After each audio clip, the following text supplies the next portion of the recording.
ابن عباس رضی اللہ عنہما سے روایت ہے. یہ کون ہے؟ عبداللہ بن عباس. عباس نبی اکرم صلی اللہ علیہ وسلم کے چچا تھے اور ان کے بیٹے عبداللہ بھی مسلمان تھے اور عباس بھی مسلمان تھے. اس لیے جب ہم نام لیتے ہیں تو ہم کہتے ہیں رضی اللہ عنہما، اللہ ان دونوں سے راضی ہو جائے. یعنی یہ دعائیہ کلمہ ہے کہ اللہ ان سے راضی ہو جائے، اللہ تعالیٰ ان کو اپنی رحمت کے دامن میں لے لے دونوں کو. نبی اکرم صلی اللہ علیہ وسلم سے وہ نقل کرتے ہیں، قال، آپ صلی اللہ علیہ وسلم نے فرمایا، اربعن، 4 چیزیں، من اوتیہن، جن کو یہ 4 چیزیں عطا ہو گئیں، جس کو بھی یہ 4 چیزیں عطا ہو گئیں، فقد اوتی خیر الدنیا والآخرہ، اس کو دین اور دنیا دونوں کا خیر مل گیا. دنیا اور آخرت دونوں کا خیر اس کو مل گیا. ذرا اور کیا چاہیے انسان کو؟ ہم تو یہی چاہتے ہیں کہ اللہ تعالیٰ دنیا کی بھی بھلائیاں ملیں اور آخرت کی بھی بھلائیاں ملیں. تو وہ 4 چیزیں کیا ہیں؟ قلبا شاکرا، شکر کرنے والا دل. اصل میں شکر کا جو محل ہے، جو مقام ہے، وہ دل ہے. شکر دل سے ابھرتا ہے. جیسے ہم بہتا چشمہ کہیں دیکھیں تو کہیں سے تو وہ شروع ہوتا ہے نا، تو عینن شکرا کہا جاتا ہے عربی میں. ابلتا پانی جہاں سے ہے وہاں سے ابلتے پانی والا چشمہ. تو جو اس کا سورس ہوتا ہے بہرحال وہ مٹی کے اندر ہی ہوتا ہے، وہیں کہیں سے پانی نکل کر آ رہا ہوتا ہے چشمے کی شکل میں، پھر وہ باہر زمین کی سطح پر بہنا شروع ہوتا ہے. تو اسی طرح جو بھی انسان کے اعضاء اور جوارے یا زبان شکر ادا کر رہی ہوتی ہے، اس کا اصل میں محل کیا ہے، مقام کیا ہے؟ دل. شکر کرنے والا شرک سے بچتا ہے. اللہ کا شکر ادا کرنا، اور قلباً شاکرن، نعمتوں کو دیکھنا، الحمدللہ، نیگیٹو سے زیادہ پازیٹیو پر نظر رکھنا. اور یہ ناممکن ہے کہ کسی کی زندگی میں کوئی بھی پازیٹیو نہ ہو. وہ تو ہماری ناشکری ہے کہ ایک غم، ایک فکر، ایک اریٹیشن زندگی میں آتا ہے، وہ تمام نعمتوں پر چھا جاتا ہے. یہ تو ہمارا ایشو ہے نا، تو اس کو ہمیں کنٹرول کرنے کی ضرورت ہے. اگر ہمیں دنیا اور آخرت کا خیر چاہیے تو دل کو شکر گزار بنائیں، کوشش کریں. بعض لوگ پیدائشی شکر گزار ہوتے ہیں، ان کی فطرت کے اندر ہی شکر گزاری ہوتی ہے، ان کی پازیٹیو پرسنالٹی ہوتی ہے، ان کو منفی چیزیں کم اور مثبت چیزیں زیادہ یاد رہتی ہیں. کچھ کا ایسا معاملہ نہیں ہوتا تو کوئی بات نہیں، عادتیں بدل سکتی ہیں، ہم اپنی طبیعت پر کام کر سکتے ہیں. شریعت عادتوں پر کام کرتی ہے، اور انشاءاللہ پریکٹس کرتے کرتے ہم شکر گزار بن جائیں گے. تو کوئی مایوس نہ ہو اللہ کی رحمت سے کہ مجھے تو شکایت کرنے کی بہت عادت ہے، مجھ کو غمزدہ رہنے کی بہت عادت ہے، مجھ کو ماضی کی ہر خراب، بری، تکلیف دہ بات حفظ ہو جاتی ہے. ٹھیک ہے، ہوتا ہوگا، ہم کیا کریں، that's the way we are. تو کوئی بات نہیں، ایکسیپٹ کر لیں، ہاں that's the way I am، یہ مسئلہ ہے. اب اس کو مسئلہ سمجھیں، اس کو خوبی نہ سمجھیں، اس کو حافظے کی خوبی نہیں سمجھیں، بلکہ اس کو ایک ایشو سمجھ کے اور پھر اس کو دور کرنے کی کوشش کریں. تو انشاءاللہ رفتہ رفتہ عادت پڑ جائے گی. نعمتوں پر فوکس کریں. بعض دفعہ انسان اپنے آپ کو بہت حساس جب بنا کے رکھتا ہے تب بھی پھر یہ ایشو آتا ہے، اور یہ بہت زیادہ اپنے ذات کے بارے میں سینسیٹیو ہونا اچھی بات نہیں ہے. ہم اوور اٹیچ ہو جاتے ہیں لوگوں سے، ایکسپیکٹیشنز ہماری بہت زیادہ ہو جاتی ہیں، تب بھی شکر گزاری کم ہو جاتی ہے. اور عام طور پہ شکایت ان سے ہوتی ہے جن سے محبت زیادہ ہوتی ہے. تو لہٰذا اگر ہمیں محسوس ہو رہا ہے کہ ہمیں شکایتیں بہت ہو رہی ہیں، اس کا مطلب ہے ہمیں تھوڑا ڈیٹیچ ہونے کی ضرورت ہے ایموشنلی. تھوڑا اپنے آپ کو فاصلے پہ رکھیں تاکہ توقعات جو ہیں وہ ہمیں تنگ نہ کریں. اور جو جتنا کر لیتا ہے اللہ کا شکر ادا کریں، کتنا بھی کر لیا. لوگ یہ بھی اچھا سلوک نہ کرتے ہمارے ساتھ تو ہم ان کا کیا بگاڑ لیتے. تو ہوتا یہ ہے جب پازیٹیوٹی انسان جنریٹ کرتا ہے تو جواب میں بھی پازیٹیوٹی آتی ہے. پازیٹیوٹی اٹریکٹس پازیٹیوٹی، یہ ہوتا ہے. تو قلباً شاکرن، اس سے دنیا بھی سنورے گی اور آخرت بھی سنورے گی. اور دوسری نعمت کیا ہے؟ وہ لساناً ذاکرا، اللہ کا ذکر کرنے والی، اللہ کا نام بلند کرنے والی زبان، دوسروں کو اللہ کی یاد دلانے والی زبان. لساناً ذاکرا، اللہ تعالیٰ نے زبان دی ہے، زبان کی غذا الفاظ ہیں. ہر چیز کی غذا ہے جو اللہ نے رکھی ہے. پیٹ کی غذا کھانا ہے، دماغ کی غذا سوچ ہے، دل کی غذا جذبات ہیں، اور زبان کی غذا الفاظ ہیں، بولنا. تو یہ تو پھر ہماری چوائس ہے کہ ہم کیا پک کرتے ہیں.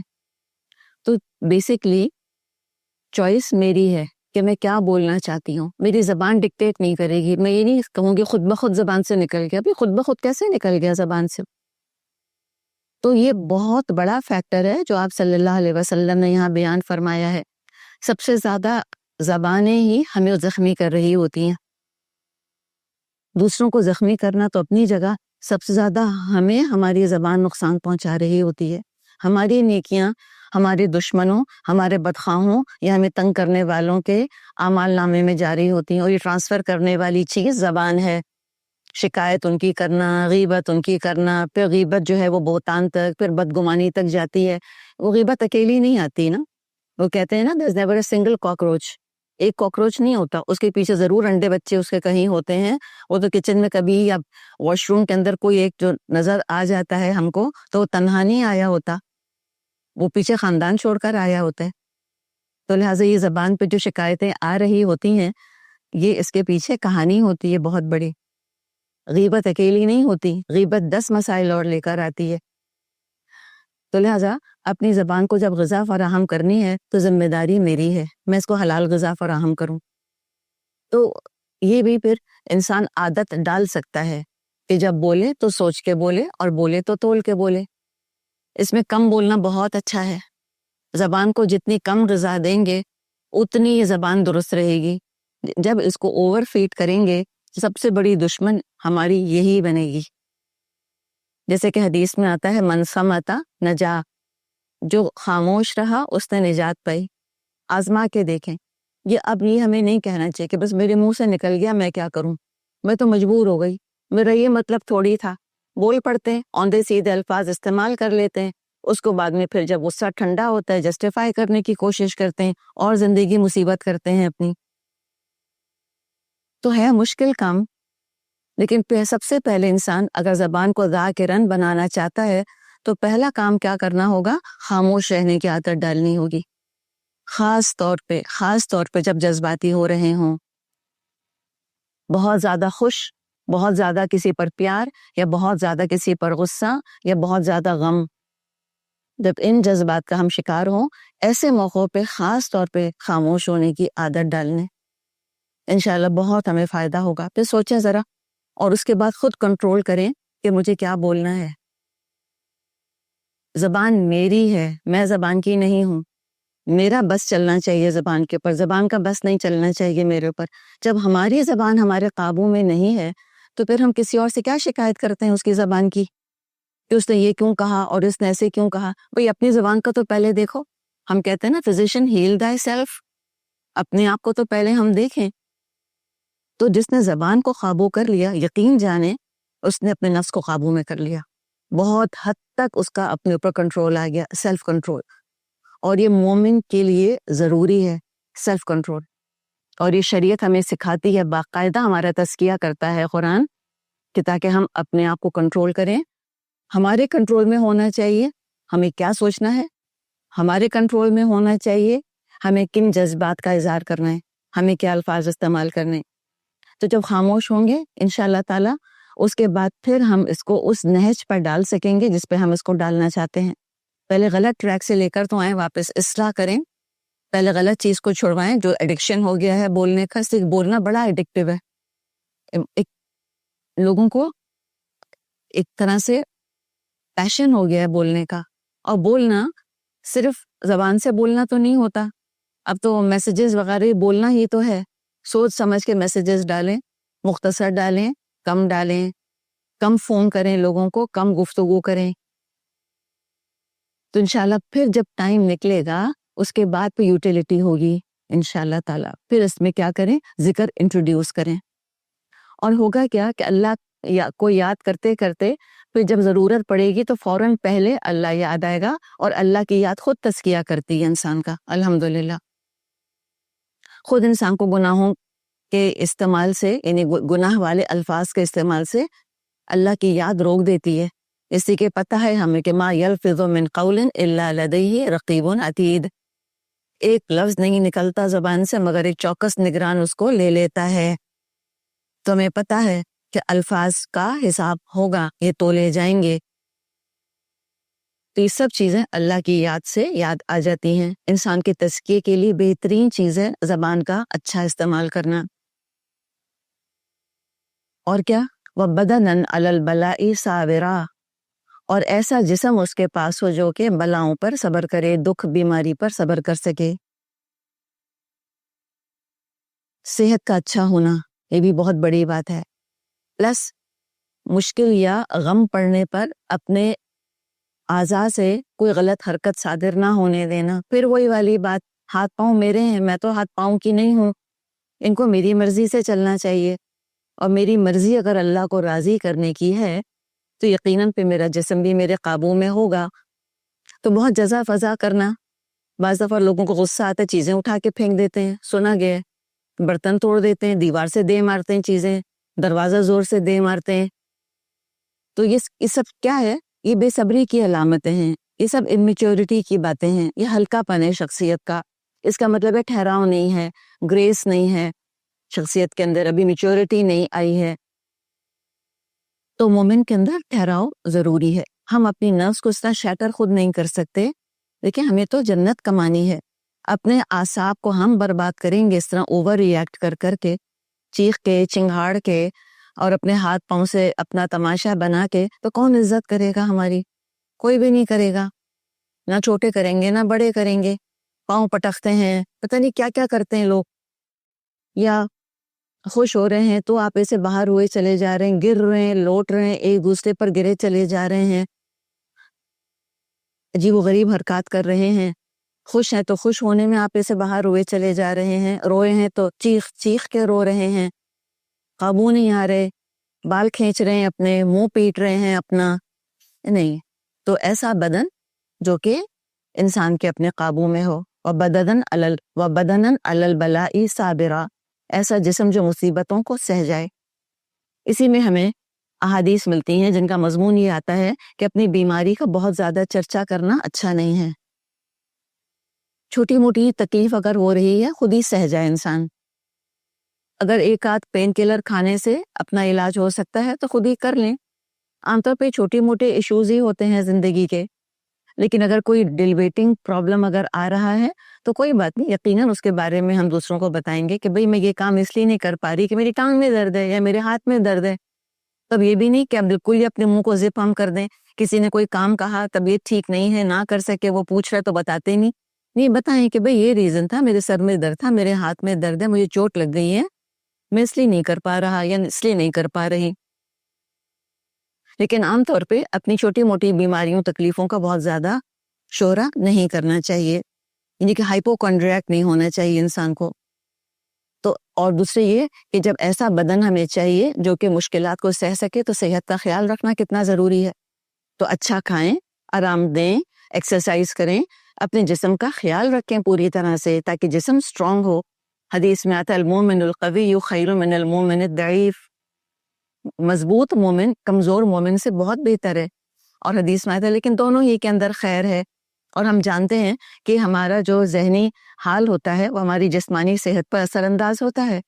جو لوگ بہت ٹینشن لیتے ہیں، انگزائٹی کا شکار ہوتے ہیں، بہت ہائپر ہوتے ہیں، وہ بیماریوں کا بھی شکار زیادہ ہوتے ہیں۔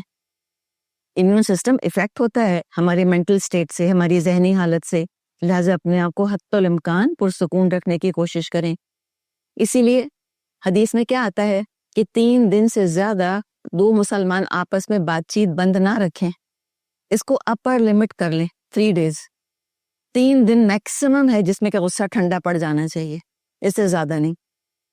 اللہ کرے زیادہ غصہ کرنے کی ہمیں طاقت ہی نہ ہو، ہم کہیں بھی میں اس سے زیادہ غصہ نہیں کر سکتی، بھئی میں سے زیادہ ناراض نہیں رہ سکتی، بس چلیں چھوڑیں، جو ہو چکا ختم کریں۔ تو لہٰذا اپنے ذہن کو ریلیکس کریں تاکہ جسم ہمارا مضبوط ہو، صبر کرنے والا جسم بنے۔ اور کیا؟ وَزَوْجَةً لَا تَبْغِيهِ حُوبًا فِي نَفْسِهَا وَلَا مَالِهِ، اور ایسی بیوی جو شوہر کے مال کی حفاظت کرتی ہو اور عفت کے ساتھ زندگی گزارتی ہو۔ کیا اللہ تعالیٰ نے اکرام کیا ہے عورت کا، اس کو دنیا اور آخرت کی نعمت قرار دیا ہے، اس کو خیر قرار دیا ہے کہ جس کو ایسی بیوی مل گئی جو اس کے مال کی حفاظت کرتی ہے اور عفت کے ساتھ پاک دامنی کے ساتھ زندگی بسر کرتی ہے، بہت بڑی نعمت ہے۔ کتنی اللہ تعالیٰ نے ہماری عزت افزائی کی ہے۔ تو یہ 4 خوبیاں جس کو مل گئیں، یہ 4 نعمتیں جس کو مل گئیں، یقیناً اس کو بہت کچھ مل گیا۔ اب یہ سوال ضرور آئے گا کہ اچھا مرد کو تو ایسی بیوی ملی، تو پھر عورت کے لیے کیا ہے؟ اس کو کیسا شوہر ملے کہ جو اس کے لیے خیر کا سبب ہو؟ یقیناً ایسا شوہر جو کما کر لا کر دے، ایسا شوہر جو کہ پاک دامن ہو، زنا نہ کرتا پھرے، بد نظری نہ کرتا پھرے۔ obviously یہ چیزیں خود شامل ہیں اس کے اندر۔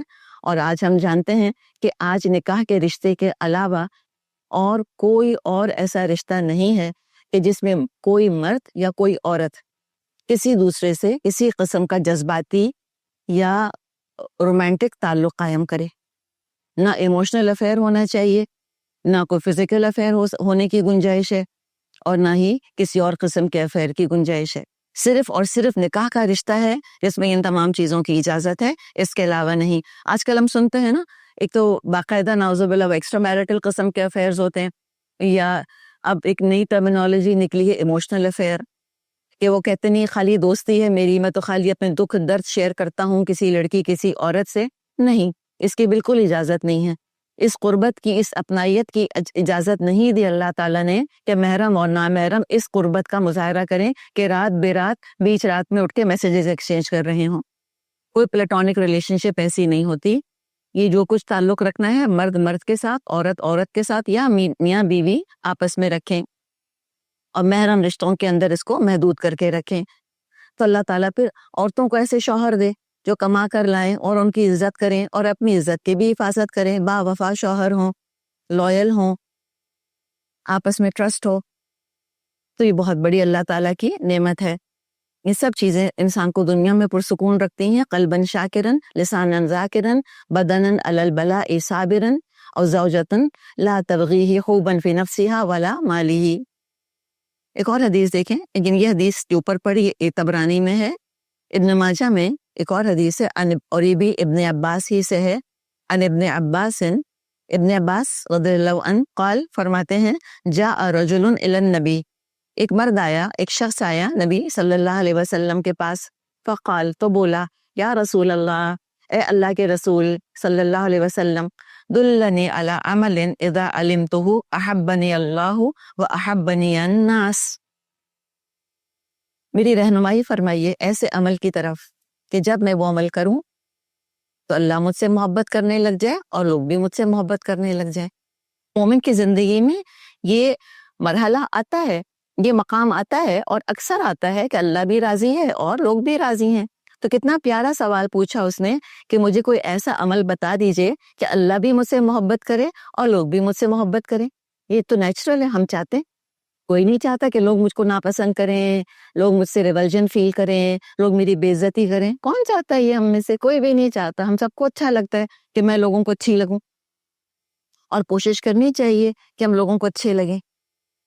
کہتے ہیں نا کہ ڈونٹ رب people the wrong way, irritate نہیں کرنا چاہیے لوگوں کو بلا وجہ، خام خواہ تنگ نہیں کرنا چاہیے لوگوں کو۔ کوشش کرنی چاہیے کہ ہم ان کے گڈ بکس میں رہیں۔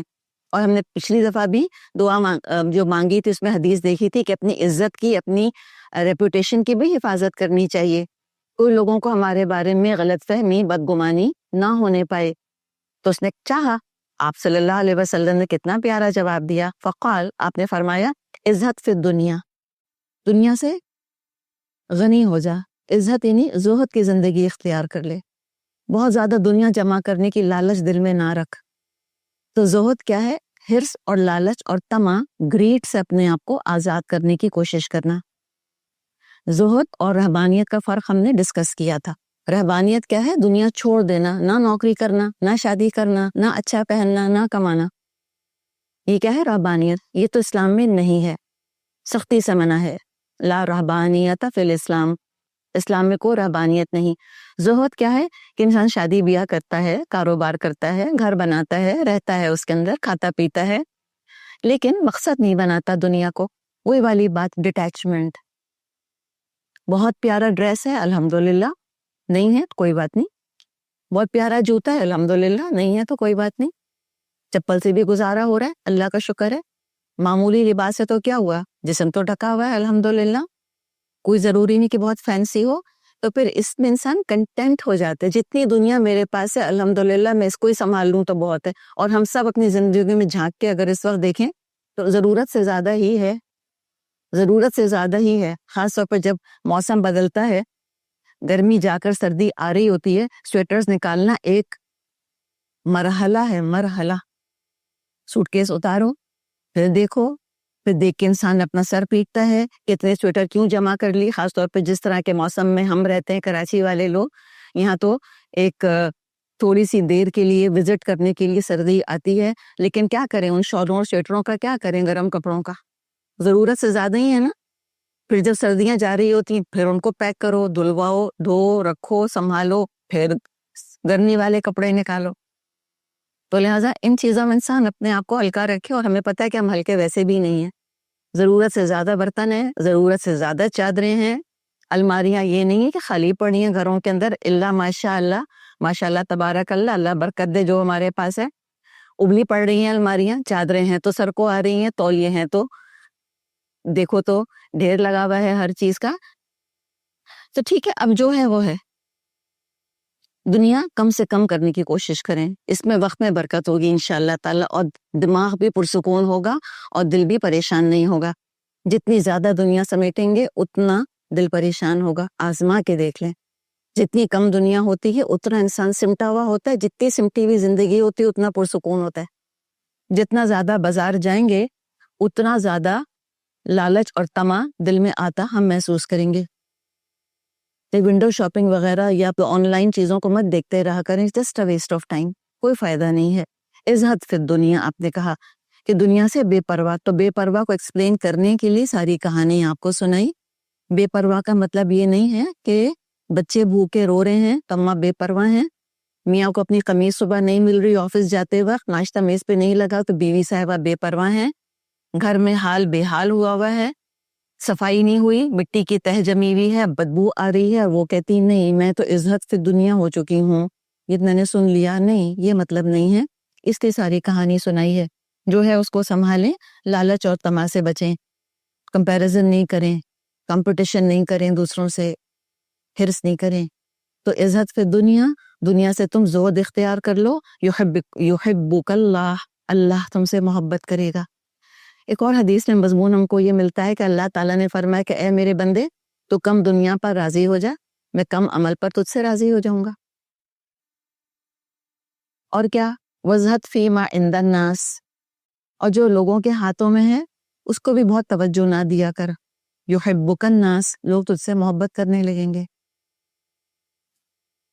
یہ مت دیکھو کون تمہیں کیا دے رہا ہے، کون تمہیں کیا فائدہ پہنچا سکتا ہے، تم نفع دینے والے بن جاؤ دوسروں کو، تم معاف کرنے والے بن جاؤ، اوپر والا ہاتھ رکھو، تم تحفہ دینے والے بن جاؤ، مانگنے والے نہیں بنو. اور یہ دعا کیا کریں دل کی گہرائی سے کہ اللہ تعالیٰ مجھ کو اور میری اولاد کو ہمیشہ دینے والا رکھ. توقعات رکھیں، تحفوں کی توقع رکھیں. کسی نے کہا نا کہ مانگنے والا تو مانگ ہی رہا ہے، تحفہ مانگے یا صدقہ مانگے یا بھیک مانگے، تو اللہ تعالیٰ میں مانگنے والا نہ بنائے، اللہ میں ہاتھ پھیلانے والا نہ بنائے. جو ارادہ کر لیتا ہے کہ مجھ کو لوگوں کے آگے ہاتھ نہیں پھیلانا، اللہ ضرورتیں پوری کرتا ہے. آپ آزما کے دیکھیں، مانگنا چھوڑ دیں. ہم بعض دفعہ لاٹ کا طریقہ سمجھتے ہیں مانگنا، کیونکہ اپنائیت بہت ہے، ٹریٹ دو، تحفہ دو. ہم کہتے ہیں دیکھو اتنا پیار ہے نا ہم میں. تو یاد ہمیشہ رکھیں کہ توقعات نا یہ زہر ہیں رشتوں کے لیے. مت توقعات رکھیں، مینیج یور ایکسپیکٹیشنز، کم کریں توقعات. ساری توقعات جو لوگوں سے لگائی ہیں سب کا رخ بدل کے چینلائز کر دیں کہاں؟ اللہ کی طرف.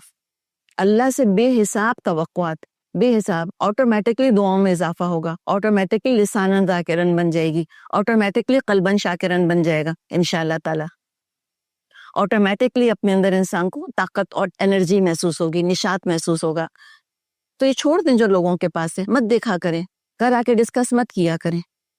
بعض دفعہ ہم یہ ڈسکشن کرتے ہیں، ہم کہتے ہیں تو کیا ہوا، خالی بات ہی تو کر رہے ہیں. کہتے ہیں دیکھو کتنا پیارا ڈریس پہنا تھا، اس کی جویلری دیکھی تھی، چوڑیاں کتنی پیاری تھیں، ان کا گھر دیکھا تھا، صوفے کتنے اچھے تھے، ان کا باتھ روم دیکھا تھا، جکوزی کتنا اچھا تھا.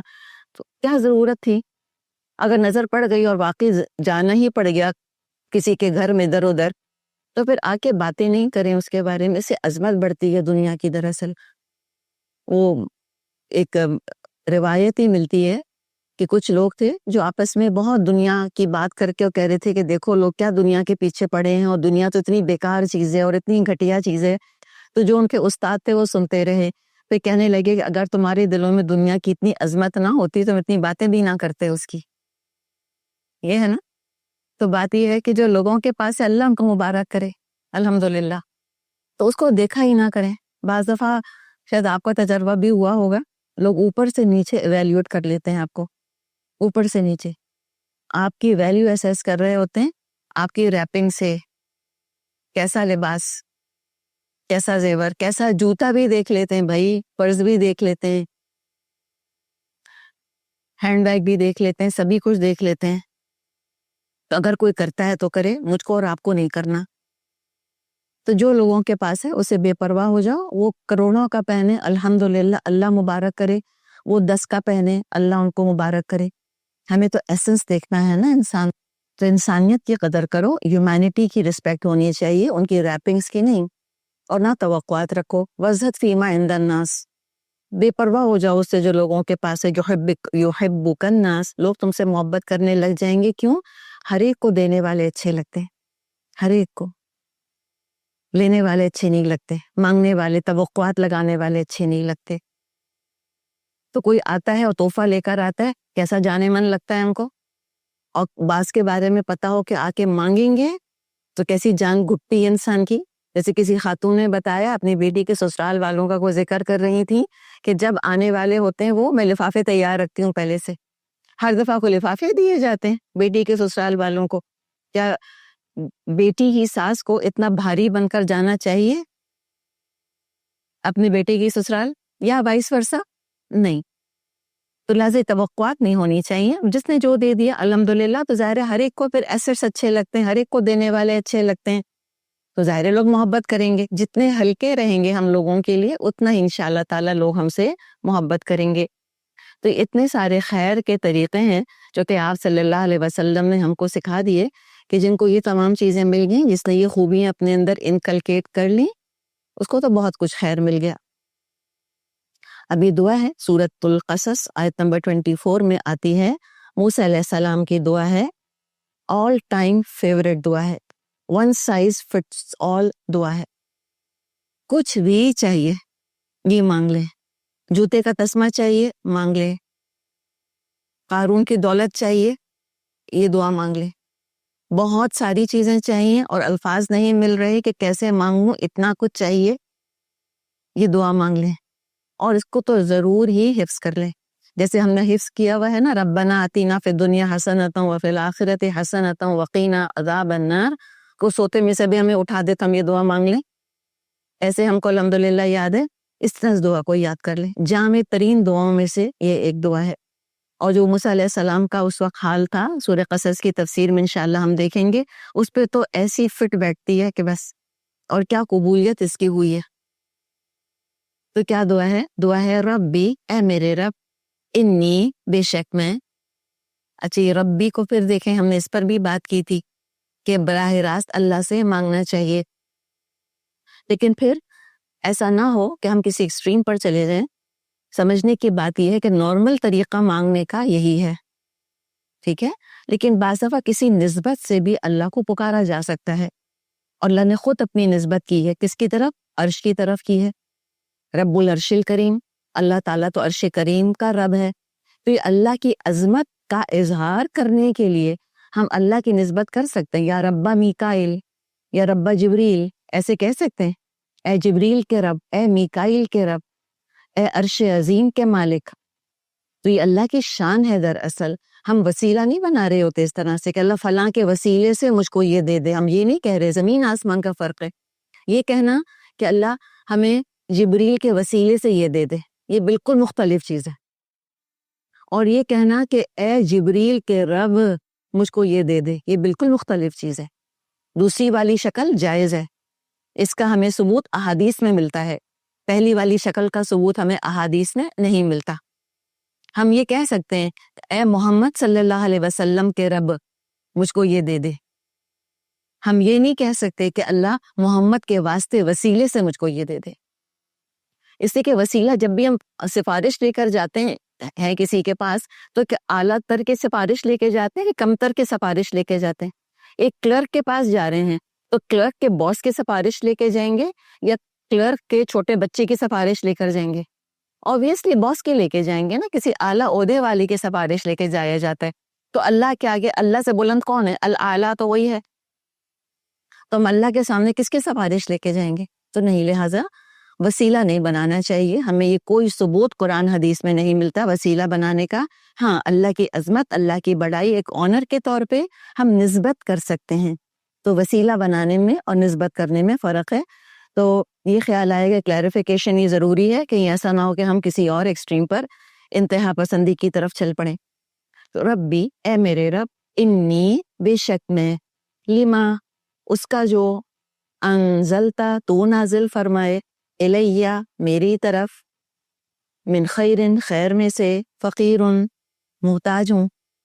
اے میرے رب، میں ہر اس بھلائی کا محتاج ہوں جو تو میری طرف نازل فرمائے. ہم فقیر ہیں. الغنی کون ہے؟ اللہ. اللہ الغنی وانتم الفقراء، سورت محمد میں یہ آتا ہے. تو اللہ کے آگے تو فقیر بن کر جانا چاہیے. بہت کچھ چاہیے تھا موسیٰ علیہ السلام کو، کھانا، پانی، ٹھکانہ، آرام، خاندان، ہدایت، ہر چیز چاہیے تھی. اللہ نے ان کی توقعات سے بڑھ کر ان کو دیا. تو بعض دفعہ ہم دعا مانگ رہے ہوتے ہیں، ہمارے دماغ میں کوئی اور امیج ہوتا ہے، لیکن جو دینے والا ہوتا ہے وہ کچھ اور سوچ کے ہم کو، کچھ اللہ کی پلاننگ کچھ اور ہی ہوتی ہے. تو مانگنا خود بہت بڑی خوش قسمتی ہے. تو اللہ تعالیٰ سے کھل کر مانگنا چاہیے. اور یہ جامع دعا ہے. بعض اسپیسیفک دعائیں بھی ہوتی ہیں کہ اللہ تعالیٰ میں بیمار ہوں، مجھ کو شفا دے دے، اللہ تعالیٰ مجھ کو اولاد دے دے، اللہ تعالیٰ مجھ کو شوہر یا بیوی عنایت فرما دے. وہ اپنی جگہ ہے اور یہ جنیرک دعا ہے ہر چیز کے لیے. جو چاہیے مانگو، کمپریہنسو دعا ہے کہ ربی انی لما انزلت الی من خیر فقیر.